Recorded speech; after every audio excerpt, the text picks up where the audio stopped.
Hello everyone, welcome to compare mock. I hope आप सभी बहुत अच्छे होंगे एंड आपकी प्रिपरेशन जो बहुत ही अच्छी चल रही होगी अपकमिंग एग्जाम्स की। तो आपको पता चल चुका होगा कि आरआरबी पीओ का रिजल्ट अभी कुछ दिन पहले ही आया था, ठीक है। और स्कोर कार्ड भी अब आउट हो चुके हैं, तो मैं आपको अपना स्कोर कार्ड दिखाने के लिए वीडियो बना रहा हूँ। और इससे पहले मैंने कोई वीडियो नहीं बनाई थी आरआरबी पीओ से रिलेटेड कि मेरा प्री क्लियर हुआ या नहीं हुआ, क्योंकि मुझे वो कॉन्ग्रेचुलेशन वगैरह का कुछ पोस्ट करने की नीड नहीं थी उतनी ज़्यादा, तो मैंने नहीं किया था उसको पोस्ट। तो मैं आपको अपना स्कोर दिखा देता हूँ। बाकी नॉर्मलाइजेशन काफ़ी हुई है मेरे हिसाब से, बहुत से लोग कह रहे हैं उनके अच्छे अच्छे अटैम्प्ट उनका नहीं हो पाया। ठीक है, कोई बात नहीं, अब देखते हैं क्या होता है। जिनका हो गया वो ठीक है, जिनका नहीं हुआ देखते हैं। मैंने नेक्स्ट एग्जाम की तैयारी कीजिए और क्या। ठीक है, तो अपकमिंग रिजल्ट अभी बहुत सारे हैं। आरआरबी क्लर्क का भी आ जाएगा, शायद कल आ जाए या परसों आ जाए, जहाँ तक है कल परसों तक आरआरबी क्लर्क का भी आ जाएगा। और आईबीपीएस क्लर्क का भी बहुत सारे लोगों का हो चुका है और 2 सितंबर को भी है। ठीक है, तो मेरा भी हो गया है आर आईबीपीएस क्लर्क का। अब देखते हैं कि इसमें क्या होता है। अभी नॉर्मलाइजेशन जिस हिसाब से आईबीपीएस में हो रही है ना, अब अच्छे अच्छे अटैम्प्ट करने वाले लोग भी श्योर नहीं हो सकते कि यार उनका हो पाएगा कि नहीं हो पाएगा, क्योंकि अजीब ही तरीके की नॉर्मलाइजेशन इसमें होती है किसी भी एग्जाम में आईबीपीएस के। ठीक है, चलिए देखते हैं। अब उससे तो कुछ हो नहीं सकता, बाकी बात करते हैं कि कितने मेरे अटैम्प्ट है। और मेंस के बारे में भी हम कुछ बातें करेंगे कि मेंस को किस तरीके से करना है, कहाँ से लेके कहाँ तक हमें करंट अफेयर्स को करना होगा, और कंप्यूटर के लिए क्या करें। मतलब बहुत सारी चीज़ें, जो भी आपके सवाल होंगे उसको हम देखेंगे इसमें। ठीक है, तो मैंने कैटेगरी, मेरा नाम है निशांत। ठीक है, मैंने कैटेगरी ईडब्ल्यूएस से अप्लाई किया था पिछली बार। जनरल जनरल से मैंने डाले थे सारे फॉर्म, और जिसमें मेरा क्लियर नहीं हो पाया था। और सारी कैटेगरी से क्लियर हो गया था एसबीआई में, बट जनरल से रह गया था, तो मैंने ईडब्ल्यूएस का सर्टिफिकेट बनवा लिया था। ठीक है, तो यूपी से मैंने भरा था। ठीक है, तो हम बात करते हैं आगे। ठीक है, तो आगे जो मेरा रीजनिंग में स्कोर आया है वो 33 आया है, और जो क्वांट में आया है वो 23.75 आया है, और ओवरऑल जो है 56.75, और कट ऑफ 53.75 गई है ईडब्ल्यूएस की। और मेरे हिसाब से जनरल की भी यही गई है, क्योंकि जनरल ईडब्ल्यूएस की सेम ही जाती है प्री में। ठीक है, चलिए तो बात करते हैं अब हम रीजनिंग की। तो रीजनिंग में मैंने अटैम्प्ट किए थे 38। ठीक है, 38 किए थे, जिसमें से मुझे घर आते ही पता चल गया था कि मेरे शायद दो रॉन्ग है। दो रॉन्ग का मुझे पता चल चुका था कि घर आके कि ये दो रॉन्ग हो चुके हैं। ठीक है, उसके बाद 33 का स्कोर आया है। अब नॉर्मलाइज्ड हुआ है या क्या हुआ है जो पता नहीं उसमें क्या है, बस मेरे अकॉर्डिंग मेरे स्कोर सही आया है। ठीक है, इतना ही आना चाहिए था। और रीजनिंग क्वांट की बात करें तो मैंने 25 अटैम्प्ट किए थे इसमें। 25 अटैम्प्ट किए थे, जिसमें शायद एक रॉन्ग हो गया है, तो उसी वजह से 0.25 कम होकर के 23.75 हो गया, तो उसमें शायद नॉर्मलाइजेशन नहीं हुई है। जो भी है, मतलब फोर्थ शिफ्ट में था मेरा, 5th अगस्त को फोर्थ शिफ्ट में था मेरा। ठीक है, आपका कौन सी शिफ्ट में था आप बताइएगा मुझे कमेंट सेक्शन में।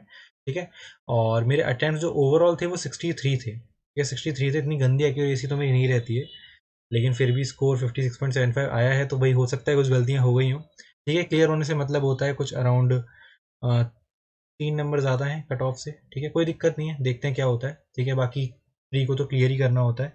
और बाकी रही बात मेंस की, तो मेंस में हमें क्या करना है, मेंस की बात हम लोग कर लेते हैं। ठीक है, मेंस की बात मैं आपको बता देता हूँ। देखिए, मेंस में अब यूँ है कि भाई सब 5 सब्जेक्ट है हमारे पास मेंस में करने के लिए। ठीक है, क्वांट हो गया, रीजनिंग हो गया, ठीक है, इंग्लिश या हिंदी जो भी आप चूज़ करो। ठीक है, और कंप्यूटर, और हमारे पास है जीए। ठीक है, ये हमारे पास 5 सब्जेक्ट्स हैं। क्वांट और रीजनिंग के लिए तो अब कोई और चारा नहीं है, आप अपनी जिस टीचर से आप पढ़ते हो और मॉक टेस्ट लगाओ जितने हो सके। दिन में एक मॉक तो लगाओ, उसको एनालिसिस भी करो उसका। ठीक है, इतना एटलीस्ट कर पाओ क्वांट रीजनिंग में, आप इतना कर लो कि भाई मॉक तो एक लगाओ। ठीक है, बाकी सेक्शनल आपका मन है आप लगाओ, तो लगाना ज़रूरी है। सेक्शनल बहुत इंपॉर्टेंट होते हैं मेंस में खास करके। इंग्लिश हिंदी में से जो भी आपका सब्जेक्ट है उसको आप थोड़ा, उसको भी आप मॉक टेस्ट से ही कर सकते हो। ठीक है, उसमें भी कोई एक्स्ट्रा आपको करने की ज़रूरत नहीं है, मॉक टेस्ट से बहुत कुछ हो जाएगा। बाकी रही बात कंप्यूटर की, तो कंप्यूटर के लिए आप अरोड़ा एडुकेटर वाले जो सर हैं यूट्यूब पर, वो क्लास ले रहे हैं डेली, मतलब एक क्लास अपलोड करते हैं। अब तक उनकी करीब 14-15 डल चुकी हैं। आप उनको कर लो, 40 क्वेश्चंस का उनको वो एक वीडियो डालते हैं। 2-3 वीडियो दिन में निपटा दो 2x पे लगा करके। ठीक है, तो आपका वो कंप्लीट हो जाएगा, मतलब इतना कंप्यूटर हो जाएगा। बाकी कंप्यूटर भी आपको मॉक में आएगी, उसको एनालिसिस करते टाइम 40 के 40 क्वेश्चंस को आप एकदम अच्छे से कर लो जो मॉक टेस्ट में आपके आ रहे हैं। ठीक है, और रही बात जीए की, तो जीए में अब आप कर सकते हो। जिन्होंने बिल्कुल नहीं पढ़ा उनका तो ठीक, मतलब उनको तो बस यही है कि मंथली करना है। जैसे मैं भी मंथली ही करूँगा, हालांकि मैंने जो मंथ किए थे पहले, जैसे जून मैंने कर लिया था, मई मैंने कर लिया था, लेकिन फिर भूल गया हूँ सब कुछ, कुछ भी याद नहीं था। तो अभी मैं कुछ टाइम से कर रहा हूँ, तो मई मैंने कंप्लीट कर लिया है, जून भी मेरा आधा हो चुका है, और अब मैं जुलाई पहले करने की सोच रहा हूँ। तो हमें क्या करना है ना, पीछे वाले महीने से चलना है। जैसे अगस्त का चल रहा है, ठीक है, अगस्त के बाद आप जुलाई कर लेना, जुलाई के बाद जून कर लेना, जून के बाद मई कर लेना। इस तरीके से आप कर सकते हो चाहो तो। ठीक है, क्योंकि यही एक तरीका है करने का। ठीक है, अब इसके अलावा कुछ कर नहीं सकते। और क्या होता है, जो IBPS होता है वो मोस्ट रीसेंट पूछता है, तो रीसेंट के अकॉर्डिंग आप जुलाई पहले कर लो, जुलाई अगस्त ये सब कर लो, अच्छे से आपका फिर हो जाएगा इतने में। और मंथली PDF उठा लो, इसकी उठाओगे, अफेयर्स क्लाउड की उठा लो, या आपको जो भी समझ में आता हो, ठीक है। आप अगर सर से पढ़ते हो, वाले कौन से सर हैं जिनका नाम वो है स्टडी IQ वाले सर हैं, उनसे पढ़ सकते हो, ठीक है। आप जिन जो भी चाहो किसी से भी पढ़ सकते हो, जो जिससे आपको समझ में आ जाए बात। बाकी यही है, यही कर सकते हैं, और कुछ तरीका है नहीं। बाकी मॉक्स लगाओ डेली, एक मॉक तो डेली लगाना ही चाहिए आपको, ठीक है। मेरी तरफ से आपसे आपके लिए इतना ही। और बाकी हम लोग सेक्शनल कट ऑफ और मतलब स्टेट की, अलग अलग स्टेट की कट ऑफ भी देख लेते हैं, मेरे पास खुला पड़ा है दूसरी तरफ, तो ये हम देख लेते हैं इसमें कौन कौन सी कट ऑफ्स हैं, ठीक है। इसमें हमारे पास आंध्र प्रदेश की 39 EWS की दी हुई है, आसाम की UR 50 गई है। कट ऑफ बहुत बहुत अजीब सी गई है इस बार, ठीक है, मतलब कट ऑफ बहुत गिराई गई है, ठीक है, बहुत गिराई गई है, क्योंकि पिछले साल 62 कट ऑफ थी, या मुझे याद है 62.75 यूपी की कट ऑफ थी पिछली बार, इस बार 53 गई है। तो उन्होंने नॉर्मलाइजेशन कुछ इस तरीके से करी है, वैसे पेपर भी टफ आया था, बट नॉर्मलाइजेशन कुछ इस तरीके से किया है कि कट ऑफ बहुत ज़्यादा डाउन चला गया, ठीक है। चलिए तो देखते हैं आगे, ये सब हमारी कट ऑफ, आप जिसकी आपकी जो आपकी स्टेट है आप देख सकते हो चाहो तो, ठीक है। बाकी आपको पता तो चल ही गया होगा, आपने अपना स्कोर कार्ड देखा होगा तो, ठीक है। बाकी आप इसको देख लेना, गाइडली की साइट पे डाला हुआ है, यूपी की 53.75, UR की भी और EWS की भी सेम ही गई है, ठीक है। देख लेना बाकी।